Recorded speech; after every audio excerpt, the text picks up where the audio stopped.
This is Ben TV News Roundup, a compilation of major stories in the weekend. And I'm Tunde Alabi. Thank you for being part of the program today.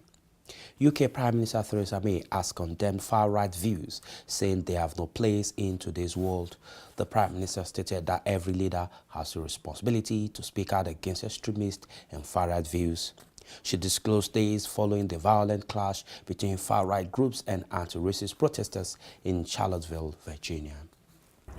As I made clear at the weekend, following the horrendous scenes that we saw in Charlottesville, I absolutely abhor the racism, the hatred and the violence that we've seen portrayed by these groups. The United Kingdom has taken action to ban far-right groups here. We've prescribed certain far-right groups here in the United Kingdom. And there's no equivalence, I see no equivalence between those who propound fascist views and those who oppose them. And I think it is important for all those in positions of responsibility to condemn far-right views wherever we hear them. As talks on how Britain will finally leave the EU continue to dominate British politics, Londoners have been reacting to the kind of Brexit they prefer and how the final Brexit agreement may affect them. We are on the streets of London asking the British public their opinion on hard Brexit versus soft Brexit. Hard Brexit means that the UK will instantly quit the singles market and the customs union, whereas soft Brexit means the complete opposite. So come along with me and let's hear what the British public are saying about Brexit. I think a soft Brexit gives us more options. We're tied in to a lot of economic European systems, and a lot of investment comes from Europe.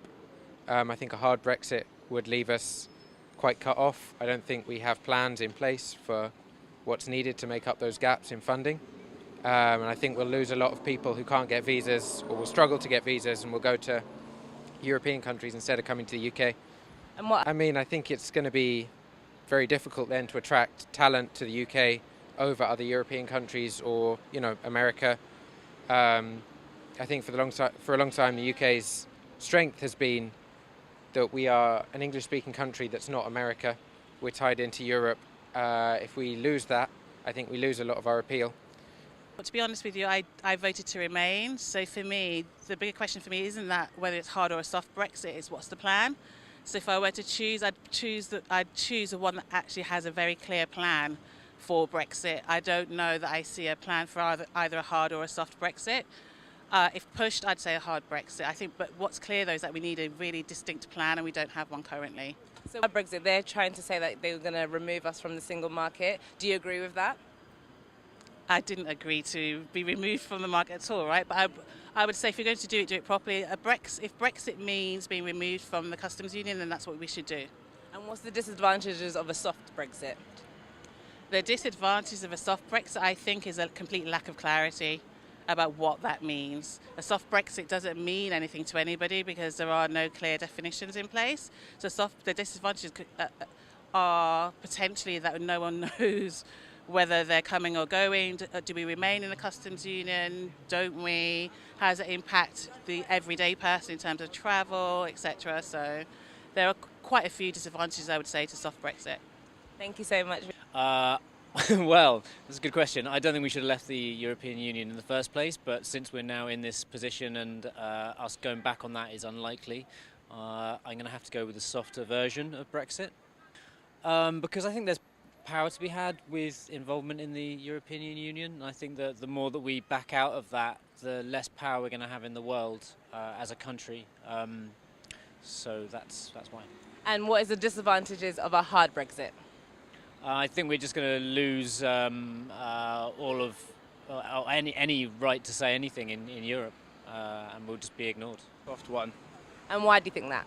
Because obviously it leaves options for the society, and it probably be better for the society and the community as well, and people with job offers and all that type of stuff. In terms of what? Like jobs, and obviously different, how can I explain it, cultures, nationalities coming together and all that type of stuff. As I said to you before, I don't really know much about it, but it'll probably be best if it would be a soft one, but you never know. Yes, up till now it was very hard because prices has gone up a lot, and the end consumer, because UK doesn't have manufacturing in here that much. All the products comes from outside UK, so prices has gone up around 20 to 30%. up, and end consumer is struggling, suffering to buy, because it seems like it is going out of the buying power. So it is affecting, I believe it is affecting big time to the consumers and people living in here. Let's see what 2018 will bring, because just 4 months to go. Let's see, but up till now it was very hard, I believe. I really don't care. They can do what they want. And do you have any reason why you don't care? It's not really going to affect me too much. I think it'd be good for the younger generation if we do go through Brexit, although a lot of them don't think so. But me, I don't care. I'll be out of here as soon as I can. Really, the way the old things are going, we don't know which one is. Of recent, I was reading inside the paper that there is shortage in nurses and doctors because of the Brexit. Some of these guys, they are not ready to come back. They are not ready to come to UK as at now because they don't know their fate. So when you look at that, we are all very useful to each other. So, and the Brexit, as at this morning, I was reading on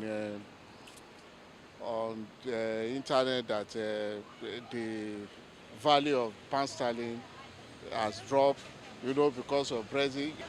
The little things that we used to buy, it has affected the price of the product. I just wish that we have the very best. That is my own opinion. A soft Brexit, because it's easier for people to move around from one city to another one. At the end of the day, we are Europe. So, I think it's better to stay in Europe. And why do you think it's better?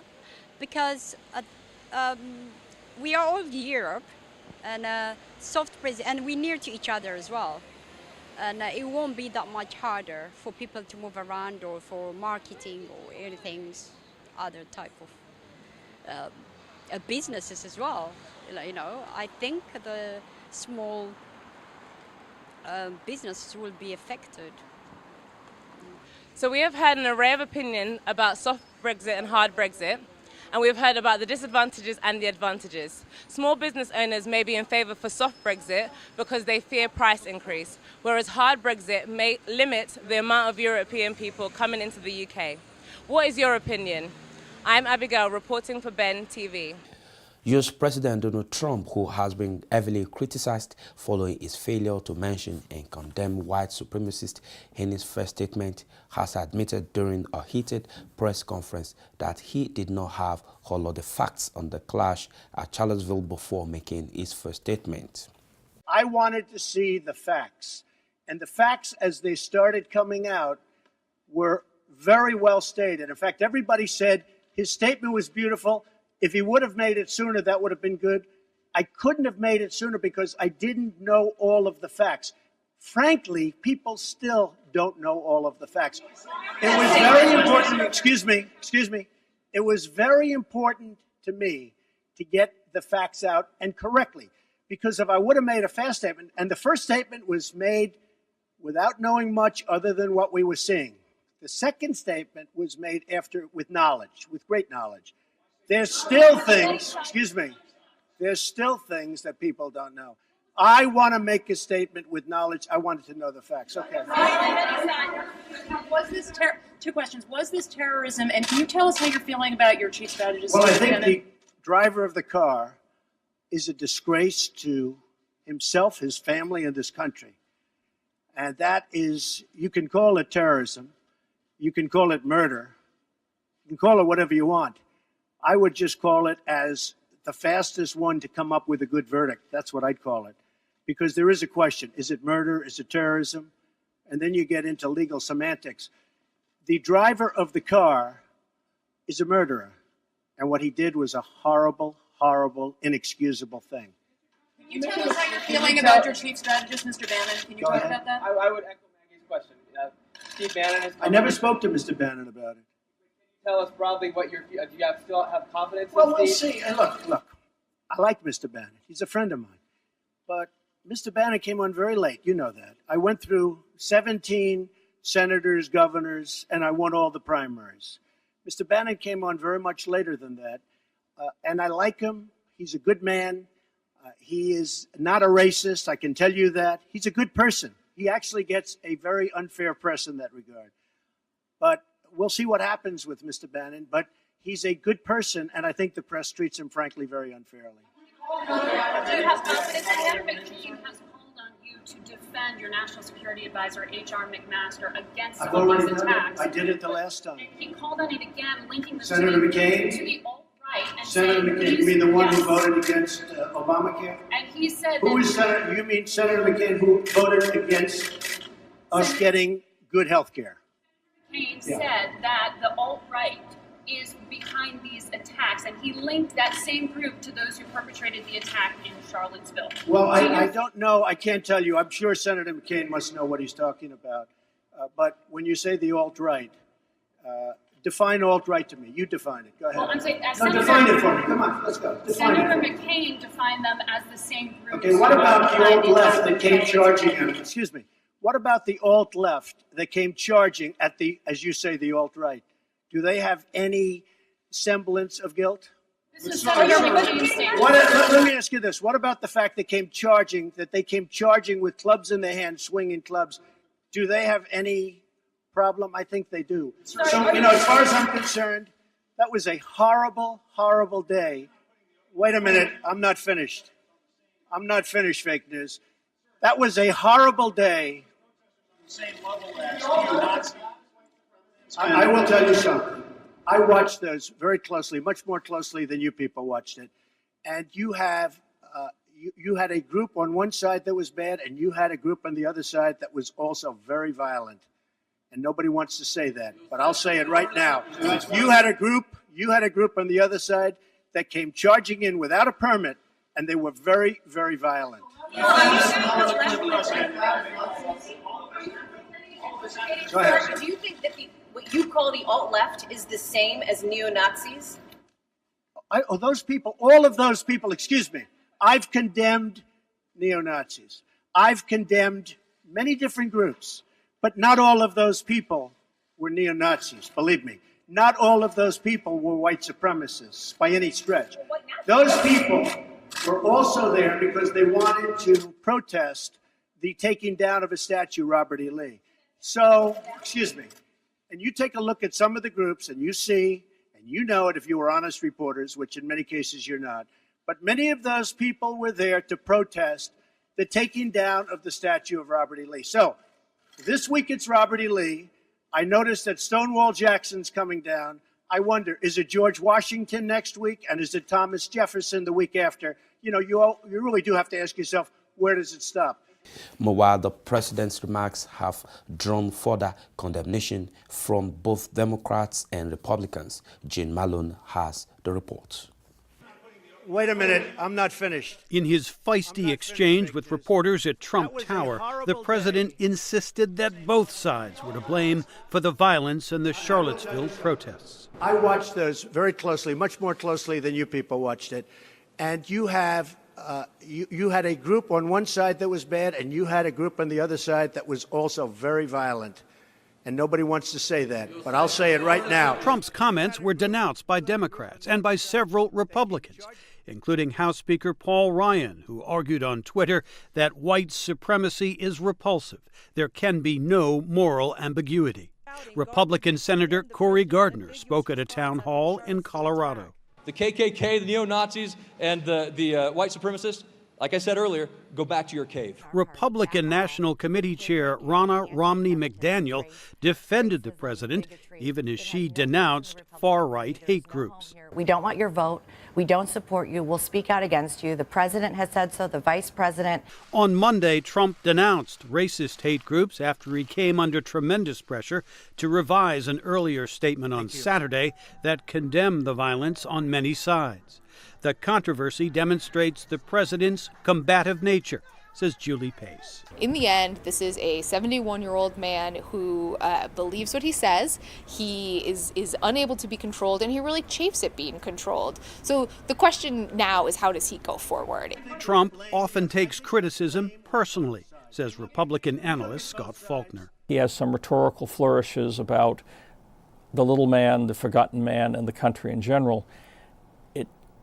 you scratch the surface a little bit and it goes back to about him. The president finds himself under fire at a time when his approval rating has dropped below 40% in many polls, says analyst Larry Sabato via Skype. It's chaotic and confused, and just about everybody sees it that way. He has the lowest approval ratings of any president since polling has been taken for the first 200 days of a presidency. The firestorm over the president's remarks came on the same day as funeral services for Heather Heyer, who died Saturday after a car rammed into a crowd of counter-protesters in Charlottesville. The parents of Heather Heyer, killed by a driver who drove into the crowd of protesters in Charlottesville, have been paying tributes to their daughter. And as I listened and to her friends,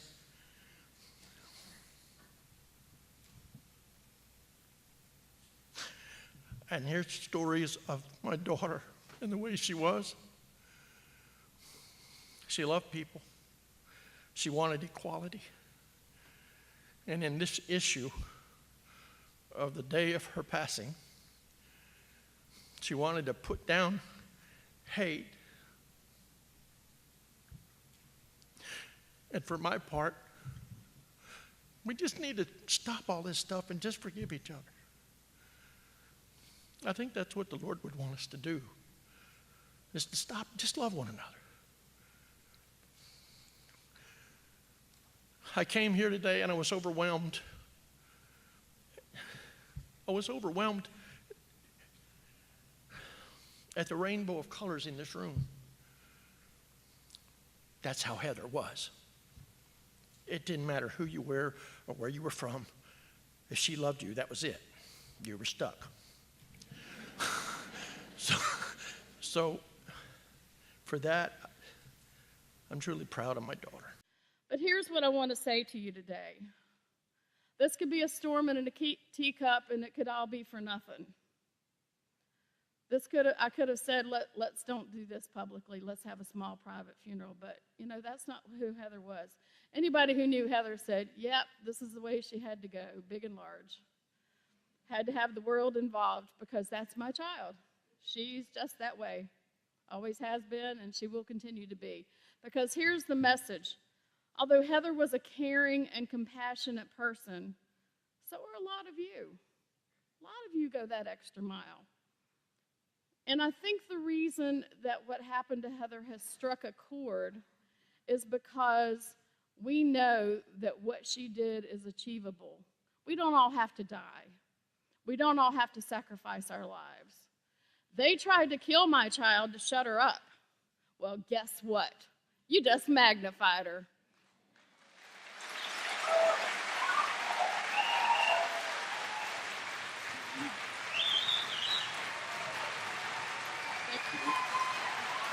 Thank you.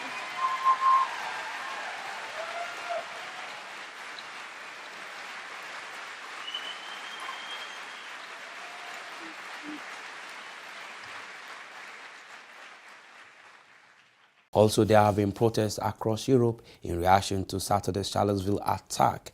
Protesters condemned the attack, saying it evoked memories of neo-Nazi era. Protesters gathered near Berlin's Brandenburg Gate on Wednesday in memory of Heather Heyer, a young woman killed when a car ran full speed into a group of anti-racist demonstrators in Charlottesville. Many Germans were puzzled to see protesters carrying banners with Nazi symbols that have been banned in their country since the end of World War II. My grandfather fought against Nazis in the Second World War, and I think it is a disgrace that Donald Trump is not against Nazis. Every American should know that we are against neo-Nazis. Full stop. Protesters said it was important not to ignore racist and far-right movements anywhere. I think a real analysis is missing of what racism is about, but also a strategy and perspective on how to fight it. Therefore, I think it is important that anyone who cares about it takes this concern to the streets. Germany was among the first to condemn the far-right rally in Charlottesville. Those were absolutely repulsive scenes at this extreme right march.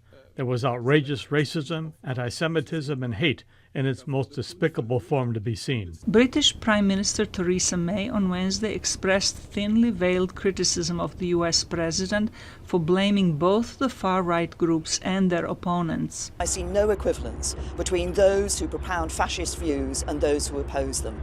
And I think it is important for all those in positions of responsibility to condemn far-right views wherever we hear them. Human rights groups have condemned what they see as increasing racial discrimination in the United States and elsewhere. I would say there is a toxic global discourse that has developed over the past number of years, a toxic global discourse which in a way is also been propagated very directly by political leaders in various parts of the world. Experts say prosecutions of violent hate groups are necessary but not sufficient. They're calling for a thorough investigation of Charlottesville events in order to determine how best to reverse the dangerous trend. With that report, we conclude the news roundup for this week. Thank you for being part of the program. I'm Tunde Alabi. Enjoy the rest of your week. Bye. As part of our continued efforts to reach the African and other ethnic communities in the United Kingdom with greater impacts and create the platform to hear your silent and unheard views in this hugely green community in the United Kingdom, our channel, Ben TV, presents to you another live current affairs television program. Our focus on the program is to review and discuss issues around the diaspora community in the UK. The program offers you that unrestricted voice on issues affecting you in the UK. Join us live every Monday at 10 a.m. to 12 noon. Another business segment of Dialogue in Diaspora, 2 to 3 p.m. every Monday. But guess what? You can be part of the program. Just send us an email at bentelevisionuk@gmail.com. Dialogue in Diaspora, your voice, your opinion on our TV.